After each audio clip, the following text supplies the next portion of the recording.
जी नमस्कार, आप देख रहे हैं ताज़ा 24 न्यूज और मैं हूं आपके साथ राजेश कुमार। अभी हमारी मौजूदगी बेगूसराय जिला के खोदावंतपुर प्रखंड कार्यालय के समीप है। सरकार के द्वारा राजस्व महाअभियान चलाया जा रहा है। इसमें वंशावली बनाने का एक फरमान जारी किया गया है और लोगों को वंशावली बनाने के लिए प्रखंड मुख्यालय का चक्कर लगाना पड़ता है।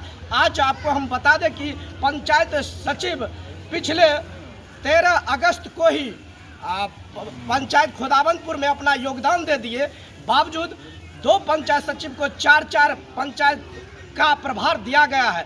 लेकिन पंचायत सचिव का 1 माह बीत जाने के बावजूद भी कुछ पंचायतों में प्रभार का आदान प्रदान नहीं किया गया है। इसका जिम्मेवार कौन है? एक पंचायत सचिव 4 पंचायतों के प्रभार में है और वो विगत 1 महीना से बगैर किसी सूचना के गायब है। कोई पंचायत में जाते हैं तो मुखिया के द्वारा कहा जाता है कि पंचायत सचिव आज तक तो मुलाकात हुए ही नहीं है। तो आखिर कैसे वंशावली बनेगा और सरकार का ये राजस्व महाअभियान कैसे सफल होगा? तो हम आपके ग्रामीण और जो है सरपंच से आपको बातचीत करके बताते हैं। आप आगे के वीडियो में बने रहे। आप लोग यहाँ आए हैं, देखिए, बिहार सरकार के द्वारा राजस्व महाअभियान चलाया जा रहा है, लेकिन राजस्व अभियान कैसे सफल होगा?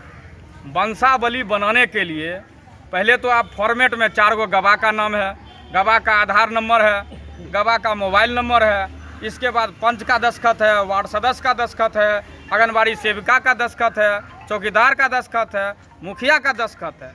इतना होने के बावजूद भी उसमें एक पंचायत सचिव का दस्तखत अनिवार्य कर दिया गया है, जबकि यहाँ 8 पंचायत है। खोदावंतपुर प्रखंड में 4 पंचायत में पंचायत सचिव चार्ज लिए हैं, उसमें भी एक पंचायत सचिव है 4 पंचायत में। और 4 पंचायत जैसे बारा हो गया, दौलतपुर हो गया, बरियारपुर पूर्वी हो गया और सागी हो गया, इसमें अभी तक पंचायत सचिव चार्ज नहीं लिए हैं। जब पंचायत सचिव नहीं रहेंगे तो लोगों का वंशावली पर सिग्नेचर नहीं होगा, फिर वंशावली बनेगा कैसे? दूसरी बात है, शपथ पत्र भी अनिवार्य कर दिया गया। अब मान लीजिए यहाँ जहाँ पंचायत सचिव चार्ज में लिए हैं, उनके द्वारा कहा जा रहा है कि आवेदनकर्ता के शपथ पत्र में बच्चों का भी नाम होना अनिवार्य है। अगर मान लीजिए 4 भाई हैं तो 4 भाई अलग अलग शपथ देंगे। हम 300 रुपया शपथ पत्र बनाने में लगता है। एक गरीब आदमी 4 भाई हैं तो 3 चौक 1200 रुपया लगेगा। हम लोगों का यही मांग है, सरपंच पर जो दबाव है जनता का कि नहीं आप झूठ बोल रहे हैं, शपथ नहीं लगेगा, आप पहले आता है कहता है सिग्नेचर कर दीजिए सीधे वंशावली पर। अब बताइए, जो नियम है, जो फॉर्मेट बना हुआ है, उस फॉर्मेट के अनुसार ही हमको सिग्नेचर करना पड़ेगा। इसलिए हम डीएम साहब से मांग करते हैं कि वंशावली में शपथ पत्र की अनिवार्यता को समाप्त किया जाए और जो पंचायत प्रतिनिधि हैं, चाहे उसमें आप पंच से करवाइए, वार्ड सदस्य से करवाइए, मुखिया से करवाइए, जिनसे भी करवाना है करवाइए, लेकिन इसमें पंचायत सचिव का जो अनिवार्यता है उसको समाप्त किया जाए। क्योंकि अभी तक पंचायत सचिव हमारे पंचायत में चार्ज नहीं लिए हैं और 20 तक ही महाअभियान है, राजस्व महाअभियान, फिर सफल कैसे होगा? यह एक सोचनीय प्रश्न है। प्रखंड विकास पदाधिकारी महोदय को भी सूचना दिए, सीओ साहब को भी सूचना दिए, उनके द्वारा कहा गया कि शपथ पत्र लगेगा ही, दूसरा कोई विकल्प नहीं है। हम लोग डीएम साहब से बात करते हैं, अभी तक क्या बात किए, नहीं बात किए। अब सीओ साहब भी छुट्टी पर चले गए, हड़ताल पर चले गए। आज बीडीओ साहब से मिलने आए तो बीडीओ साहब भी यहाँ नहीं है। एक वंशावली एक ऐसी चीज़ है जो बहुतों कागजात में ज़रूरत पड़ता है। बैंक संबंधित से लेकर के, बंटवारा से लेकर के, ज़मीनी विवाद से लेकर के अभी जो चल रहा है राजस्व महाअभियान, उसमें मोटेशन संबंधी में, यानी सारा चीज़ में वंशावली के बगैर कोई काम नहीं करवा सकते। और एक सरपंच का मात्र एक ही जनता का सेवा करने का मात्र ही एक ही ये था कि वंशावली समय बनाना, जो वो भी अधिकार से वंचित हो गया। जो भी अधिकार वंशावली में संशोधन सरकार द्वारा करके जो दिया गया है, वो 8 जनवरी 2023 से लगभग ये सरकार का नया गाइडलाइन है जो उसमें संशोधित करके वंशावली बनाना है। उसमें पंचायत सचिव महोदय को 100 समय उपस्थित रहना है। ना वो ब्लॉक में रहते हैं, ना पंचायत भवन में रहते हैं, ना फील्ड में रहते हैं।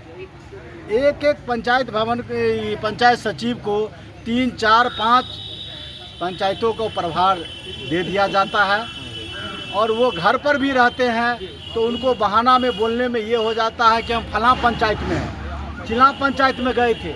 एक पंचायत का थोड़े प्रभार है, मगर ऐसा भी नहीं है। वो लोग सही से ड्यूटी में कार्यरत नहीं रहते हैं। पहले पंचायत सचिव को जाने के बाद नया पंचायत सचिव महोदय जितने आए हैं, लगभग हम समझते हैं कि 15-20 रोज हो गया है। और ये वंशावली के लेकर के पूरे प्रखंड में और हर जगह त्राहिमाम है। जनता भटक रही है, न पंचायत सचिव महोदय मिलते हैं। एक तो उसमें प्रोसेस बढ़ा दिया गया है कि आंगनबाड़ी, चौकीदार, मुखिया, वार्ड पंच, ये सब को सत्यापित कराने के बावजूद वो शपथ पत्र लगवाएंगे और शपथ पत्र लगवाने के बावजूद अगर बाय द वे पंचायत महोदय अगर ब्लॉक में मिल भी जाते हैं तो उसकी इतना करवाने के बावजूद भी एक से एक नया तरीका आवेदक को कह करके टाल मटोल करते हैं कि इसमें इसका नाम छूट गया, आप बच्चे को नाम दीजिए। जो बच्चा माँ के गर्भ में है उसको कह रहा है नाम देने के लिए, भला बताइए उसमें कैसे होगा। आज हम 3 बच्चा को दिए और 2 दिन के बाद नया बच्चा जन्म हुआ तो उसका नाम कैसे दिया जाएगा। हम लोगों का यही मांग था कि कम से कम बालिग को नाम वंशावली में दिया जाए, जो मृत है उसमें स्वर्गीय किया जाए, उसमें तमाम जो पुत्री है, पुत्र है, फुआ है, जो भी है वंशावली के वंश वृक्ष में जो आता है उसका नाम सुचारू रूप से सही ढंग से उसमें हो और सरपंच महोदय से वो मदद लें, स्थानीय प्रतिनिधि से मदद लें कि ये जो वंशावली जो वर्णित आया है क्या यह सही है या गलत है। अगर ऐसा उसको अनुसंधान में होता है तो बेहिचक उसमें दस्तखत करें और जो भी है आवेदक को सुपुर्द करें। को परेशानी यह हो रहा है कि वंशावली बनाने में काफ़ी परेशानी हो रहा है और एफिडेविट का एक नया जो है सिस्टम लागू हो गया कि एफिडेविट जितना आदमी हैं उनको सबको एफिडेविट बनाना पड़ेगा। ये कानून को समाप्त किया जाए। काहे एक परिवार में 6-7 सदस्य है, 7 को एफिडेविट बनाने में 300 रुपये करके आदमी पीछे लगता है। तो उतना किसान तबका का लोग का उतना रुपया खर्च चुकाना मुश्किल हो रहा है। मेरा नाम रविंदर कुमार हुआ। आप जो है ये शपथ पत्र बनाने के लिए पंचायत भवन पर जाते तो क्या पंचायत सचिव मिलते हैं? नहीं, वहाँ पंचायत सचिव मिलते नहीं हैं। अभी तक 10-12 रोज हो गया सरपंच साहब के यहाँ मेरा आवेदन दिया हुआ वंशावली के लिए, जो कि अभी तक हमें पर्याप्त नहीं हो पाया। सरपंच साहब पूछते हैं तो वो कहते हैं पंचायत सचिव आते ही नहीं हैं। मैंने तो अपना काम किया, वो अगला काम अपना करके देंगे जब ना हम आपको डिलीवरी करेंगे। और ये अपने परिवार में या वंशज से जितने भी लोग आते हैं, एक वंशावली में तो सबका नाम होता है। अब ये अलग अलग बार अगर हम 3 भाई हैं, 4 भाई हैं और 4 भाई 3 भाई हम अलग अलग वंशावली बनावेंगे।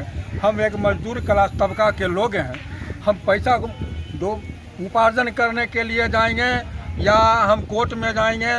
बारी से हम चारों भाई एक शपथ पत्र पे 300 रुपया लगता है, 100 रुपया किराया भाड़ा होता है।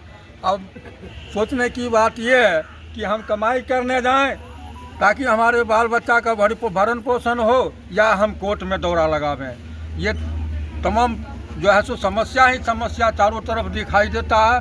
हम लोग परेशान हो गए हैं। अच्छा, पंचायत सचिव पंचायत में नहीं आते हैं, इसके लिए आप जिला प्रशासन से क्या मांग करते हैं? हम यही मांग करते हैं कि जो हम लोगों का दिक्कत है वो आसानी से सुलभ हो सके और जैसे हमारे जनप्रतिनिधि हैं उनके माध्यम से जो है सो ये डिलीवरी पेपर हम लोगों को करवाया जाए ताकि हम लोग आसानी से अपना काम कर सकें। शुभ नाम क्या हुआ? मेरा नाम जय नारायण महतो, ग्राम तारा बरियारपुर, पश्चिमी।